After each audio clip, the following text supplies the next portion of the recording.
Hello friends, welcome to my channel. இன்னைக்கு இந்த வீடியோல நம்ம என்ன பார்க்க போறோம் அப்படினா அவரைக்காய் சாம்பார் தான் பார்க்க போறோம். இந்த சாம்பாரை இதே மெத்தட்ல நீங்க பண்ணும்போது ரொம்ப ஈஸியா ரெடி பண்ணிடலாம். டேஸ்டும் ரொம்பவே நல்லா இருக்கும். வாங்க இந்த அவரைக்காய் சாம்பார் எப்படி பண்றதுன்னு வீடியோல பார்க்கலாம். அதுக்கு நான் இன்னைக்கு 100 கிராம் அளவுக்கு துவரம்பருப்பு எடுத்திருக்கேன். அதை முதல்ல நல்லா கழுவிக்கலாம். கழுவிட்டு கூட 1 கப் அளவுக்கு தண்ணி ஊத்திக்கங்க. கூடவே 1/2 ஸ்பூன் அளவுக்கு மஞ்சள் தூள் போட்டுக்கலாம். போட்டுட்டு குக்கரை மூடி வச்சு மீடியம் ஃப்ளேம்ல ஒரு 4 விசில் வரைக்கும் வேக வச்சு எடுத்துக்கோங்க. இப்போ 4 விசில் வந்துருச்சு. பருப்பு நல்லா குக் ஆயிடுச்சு. அதை கரண்டியாலே இந்த மாதிரி நல்லா மசிச்சு விட்டுக்கலாம்.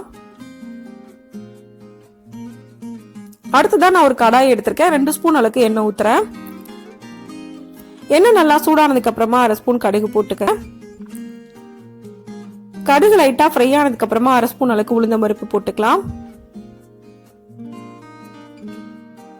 அது கூடவே 1/2 ஸ்பூன் அளவுக்கு ஜீரகம் அதையும் போட்டுக்கோங்க. இப்போ இது 3 நல்லா ஃப்ரை ஆனதுக்கு அப்புறமா கொஞ்சமா நான் பெருங்காயத்தூள் ஆட் பண்றேன். இப்போ இது கூட 20-25 சின்ன வெங்காயம் நல்லா உரிச்சிட்டு கட் பண்ணி ஆட் பண்ணிக்கோங்க.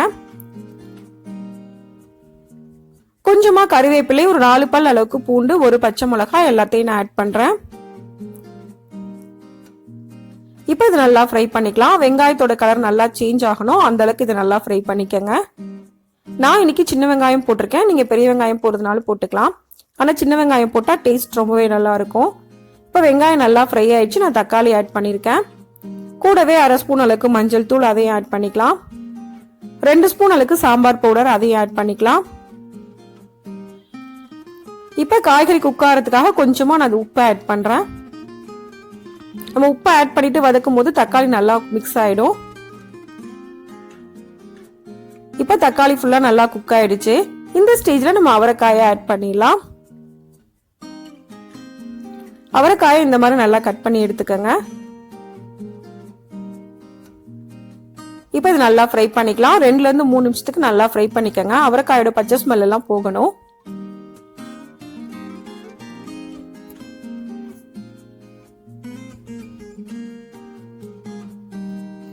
இப்ப காய் நல்லா ஃப்ரை ஆயிடுச்சு.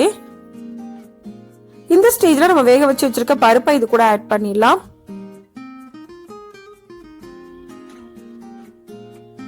கூடவே சாம்பாருக்கு தேவையான அளவுக்கு தண்ணியும் ஊத்திக்கலாம். இப்ப இது ஒரு தடவை நல்லா மிக்ஸ் பண்ணிக்கங்க.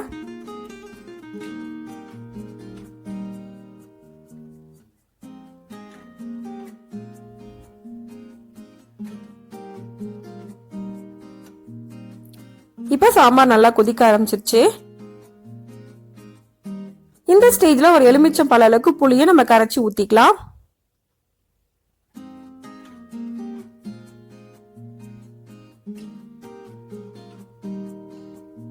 இப்ப இது கூட சாம்பாருக்கு தேவையான அளவுக்கு நான் உப்பு ஆட் பண்றேன்.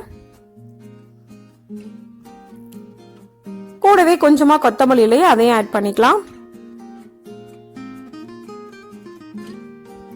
இது எல்லாம் ஆட் பண்ணதுக்கு அப்புறமா ஒரு 5 நிமிஷம் போல வேக வச்சா போதும். நமக்கு சாம்பார் ரெடி ஆயிடும்.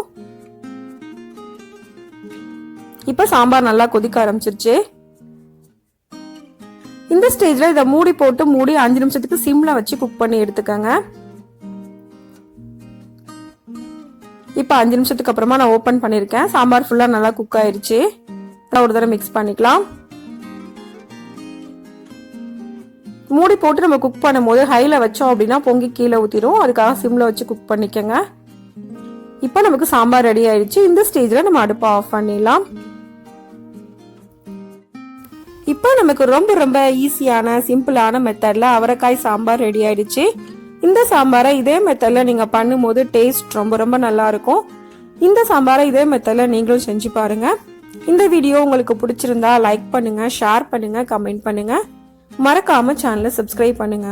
தேங்க்ஸ் ஃபார் வாட்சிங்.